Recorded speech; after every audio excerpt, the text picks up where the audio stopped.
Hi guys, कैसे हो आप सब। मेरा नाम है मानव प्रॉय, आप देख रहे हो हिंदी टेक वीडियो। और आज हम जिस रोम के बारे में बात करने वाले हैं, इस रोम का नाम है डिसेंडेंट 11 एंड जिसको मैंने Xiaomi Redmi Note 7 डिवाइस के अंदर इंस्टॉल कर लिया है।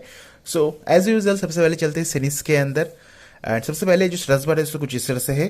एंड पहले चलते हैं सेटिंग्स के अंदर, उसके बाद आपको मैं दिखाता हूँ। एंड जो सेटिंग्स मेनू है कुछ इस तरह से हमें देखने को मिलता है। अबाउट फोन के अंदर चलते हैं, एंड्रॉयड वर्जन के अंदर चलते हैं। जैसे कि आप देख ही पा रहे हो, यहाँ पर डिसेंडेंट का जो वर्जन है वो 11 है, Redmi Note 7 है। एंड्रॉयड 11 के लिए अवेलेबल हुआ है, मतलब एंड्रॉयड 11 के साथ अवेलेबल हुआ है। 5 जनवरी 2021 का सिक्योरिटी पैच अपडेट हमें देखने को मिलता है।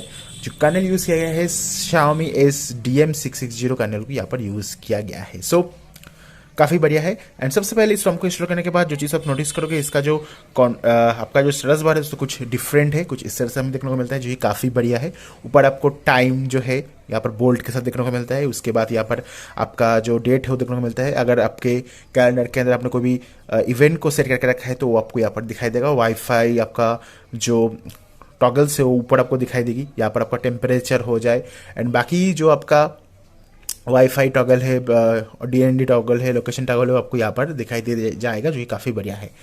एज वेल आपका जो ब्राइटनेस स्लाइडर है दोस्तों कुछ इस तरह से हमें देखने को मिलता है, जो कि काफ़ी बढ़िया है। एंड इतना ज़्यादा इतना कम ब्राइट हो सकता है। इसका जो ब्राइटनेस है काफ़ी बढ़िया है, ब्राइटनेस स्लाइडर बढ़िया है। इवन अगर आप टैप करोगे तब भी दोस्तों कम हो जाएगा। सो ये मुझे पर्सनली जो ब्राइटनेस स्लाइडर है बढ़िया लगी है, no issue at all. And उसके साथ दोस्तों यहाँ पर जो वॉल्यूम पैनल है कुछ इस तरह से हमें देखने को मिलता है। एंड आप देख ही पा रहे हो, काफ़ी हद तक दोस्तों आपको MIUI के फील देगी, MIUI से इंस्पायर है। एंड एनिमेशन काफ़ी बढ़िया है वॉल्यूम पैनल का, जैसे कि आप देख ही पा रहे हो। ना चलते हैं सेटिंग्स के अंदर। सेटिंग्स मेनू कुछ इस तरह से हमें देखने को मिलता है। एंड यहाँ पर सेटिंग्स मेनू काफ़ी बढ़िया है। यहाँ पर हमें दोस्तों डिसेंडेंट हेल्थ करके देखने को मिलता है, जहाँ पर आपका कोरोना के रिलेटेड जो केसेस है, जितनी डेट हुआ है, कितनी क्रिटिकल है, उस सब हमें यहाँ पर अपडेट में इस बॉक्स के अंदर देखने को मिल जाएगा। एंड यहाँ पर हमें sleep notification, skin on notification देखने को मिलता है, जो कि हेल्थ ऑप्शन के अंदर आती है। ये काफ़ी बढ़िया इंप्लीमेंटेशन किया गया है इस रोम के अंदर, जो कि सबसे पहले इसी रोम के अंदर मैंने देखने को नोटिस किया। इससे पहले कोई भी रोम के अंदर मैंने नोटिस नहीं किया था। नाउ बात कर लेते हैं डिस्प्ले के अंदर। सो यहाँ पर हमें दोस्तों डार्क थीम देखने को मिलता है। डार्क थीम को आप चाहो तो शेड्यूल कर सकते हो। एंड यहाँ पर उसके साथ यहाँ पर जो ऑप्शन देखने को मिलता है कलर्स, यहाँ पर आपका boosted, saturated and natural colour का भी ऑप्शन देखने को मिल जाएगा। यहाँ पर आपका जो फॉन्ट साइज, डिस्प्ले साइज का ऑप्शन है, स्क्रीन सेवर भी देखने को मिल जाती है। एंड उसके बाद हमें देखने को मिलता है थंब UI। एक काइंड ऑफ दोस्तों वन UI की तरह है, ऐसे देख पाओगे। हमने यहाँ पर अप्लाई कर दिया है एंड अप्लाई करने के बाद बूम, आपका जो सेटिंग्स मेनू कम्प्लीटली चेंज हो गया है। देख ही पा रहे हो कुछ इस तरह से। अगर मैं वाईफाई में जाऊँगा, ये देखो कुछ इस तरह से आएगा। अगर मैं ब्लूटूथ में जाऊँगा कुछ इस तरह से आएगा। इवन डिस्प्ले में जाऊँगा कुछ इस तरह से आएगा। सो कम्प्लीटली सब कुछ यहाँ पर चेंज हो जाता है दोस्तों। जो थंब UI है, इसे एनेबल करने के बाद एक काइंड ऑफ आपका वन UI आप कह सकते हो सैमसंग के अंदर जो हमें देखने को मिलता है। एंड उसके बाद हमें देखने को मिलता है स्टाइल्स ऐप। ये नॉर्मल स्टफ है, इसमें ज़्यादा कुछ चेंजेस नहीं किया गया है, बट आपको थोड़ा बहुत दोस्तों क्लॉक देखने को मिल जाती है।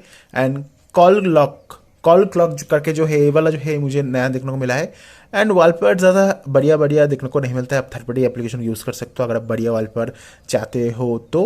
बाकी टैप टू वेकअप है एंड एम्बलेट डिस्प्ले के भी ऑप्शन देखने को मिल जाती है। यहाँ पर आप एम्बलेट डिस्प्ले के अंदर pickup, hand web and pocket mode का भी ऑप्शन देखने को मिल जाती है। जो भी आप पसंद है उसे आप यूज़ करके देख सकते हो।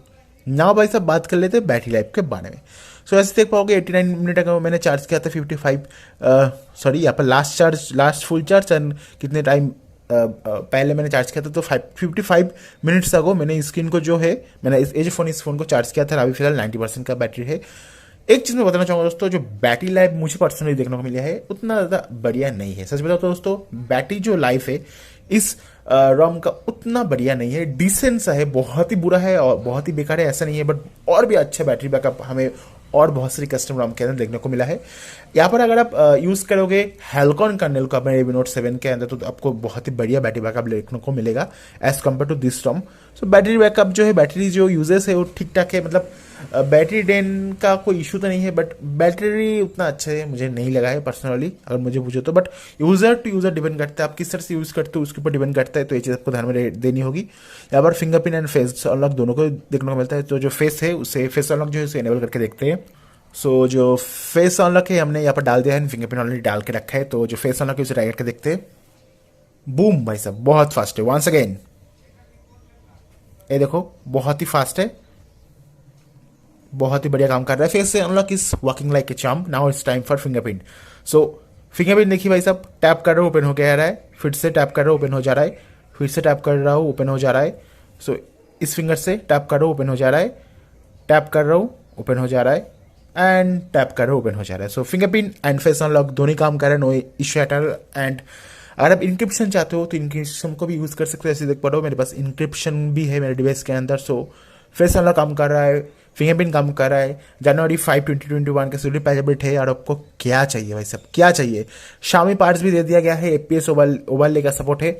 यहाँ पर आप जो रियल टाइम एपीएस वो दे सकते हो। डिस्प्ले कैलिब्रेशन का ऑप्शन देखने को मिलेगा, जहां पर आप grey scale display, red value, green value, blue saturation values, contrast, hue को चेंजेस कर सकते हो। बढ़िया है। एम्बलेट डिस्प्ले का जो गेस्चर से भी हमें देखने को मिलता है, हैप्टिक फीडबैक के लिए देखने को मिलता है। एंड फ्लैश लाइट के रिलेटेड चीज़ है। सो इस तरह से जो फ्लैश लाइट है, इससे आप हो तो जो फ्लैश लाइट है उसके अंदर जो येलोपन है उसे बड़ा घटा पाओगे। सो एक चीज़ है जो कि आप यूज़ कर सकते हो। एंड कुछ इस तरह से है। एंड यूएसबी फास्ट चार्जिंग का भी ऑप्शन देखने को यहाँ पर मिल जाती है। And that's pretty much it for this ROM. Customization इस रॉम के अंदर आपको देखने को नहीं मिलता है। सो ये चीज़ आपको ध्यान में देनी होगी। एंड यहाँ पर बैटरी ड्रॉप हमें 1% का देखने को मिल गया है। बाकी ये जो रॉम है कुछ बढ़िया है। अगर आपको वन यूआई का थोड़ा बहुत फील चाहिए और MIUI का थोड़ा बहुत फील चाहिए तो आप इस रॉम को यूज़ कर सकते हो। इसकी स्टेटस बार है, काफ़ी बढ़िया है। ऊपर जो लोगो दिया गया है आपका क्लॉक स्क्रीन का एंड आपका जो वेदर का है वो बढ़िया है। कैमरा टेप की बात करूँ, लेवल 3 का सपोर्ट दिया गया है। तो जो गूगल कैमरा है, जो जी कैम है, इस रॉम के अंदर फास्ट क्लास काम करेगा भाई साहब। एंड यूपी बेस एप्लीकेशन की बात करूँ तो जल्दी से चलते हैं सेफ्टीनेट एप्लीकेशन के अंदर। तो यहाँ पर सेफ्टीनेट का जो एप्लीकेशन है इससे मालूम चल जाएगा जो यूपीआई बेस एप्लीकेशन है गूगल पे फोन पे काम करेगा नहीं। एंड फेल हो चुका है। इसका मतलब क्या है भाई साहब, जो यूपीआई बेस एप्लीकेशन है इस रॉम के अंदर शायद काम ना करे। एंड इस रॉम के अंदर जो आपका प्ले स्टोर है, जो जी एप्स है, गूगल का एप्लीकेशन है, वो प्री इंस्टॉल हमें देखने को मिलता है। तो आपको अलग से फ्लैश करने की भी जरूरत नहीं है। एंड बाय डिफॉल्ट पेलेपोर्ट सर्टिफिकेशन के अंदर डिवाइस इज नॉट सर्टिफाइड का ऑप्शन आ गया है। तो ये चीज़ आपको ध्यान में रखनी होगी। ना बात कर लेते हैं यहाँ पर गिगबेंच के बारे में। तो गिगबेंच का जो स्कोर आया है हमें यहाँ पर देख पाओगे, हिस्ट्री के अंदर कुछ भी नहीं है। इसका मतलब है मैंने गिगबेंच का जो टेस्ट है उसे परफॉर्म किया था, बट जो अपना Redmi Note 7 है तो यहाँ पर जो गिगबेंच का एप्लीकेशन वो क्रैश कर जा रहा है अपने इस पर्टिकुलर रॉम के अंदर, अपने Redmi Note 7 के अंदर। सो ओवरऑल इस रॉम को एक बार ट्राई करके देखो। इसके जो सेटिंग्स मेनू है काफ़ी यूनिक है, काफ़ी बढ़िया है। एज वेल इसका जो वॉल्यूम पैनल है वो भी कुछ नया देखने को मिल जाती है। एज वेल इसका जो चलस बार है ये भी काफ़ी बढ़िया है। एक बार ट्राई करने में क्या हर्ज है। एंड यहाँ पर हमें स्टेरियो ऑडियो और मोनो ऑडियो का भी ऑप्शन देखने को मिल जाती है। बिल्ड इन स्क्रीन रिकॉर्डिंग के अंदर आपको इंटरनल ऑडियो रिकॉर्ड का भी ऑप्शन देखने को मिल जाती है। सो ओवरऑल एक बढ़िया रॉम है, इसे ट्राई करके देखिएगा। इस रॉम का जो डाउनलोड लिंक है मैं आपको नीचे डिस्क्रिप्शन में प्रोवाइड कर दे रहा हूँ अपने Redmi Note 7 के अंदर। सो एज फॉर नाउ मिलते हैं नेक्स्ट वीडियो के अंदर। चैनल को सब्सक्राइब कर देना, इंस्टाग्राम में फॉलो कर लेना, वीडियो को लाइक कर दीजिएगा। Bye bye.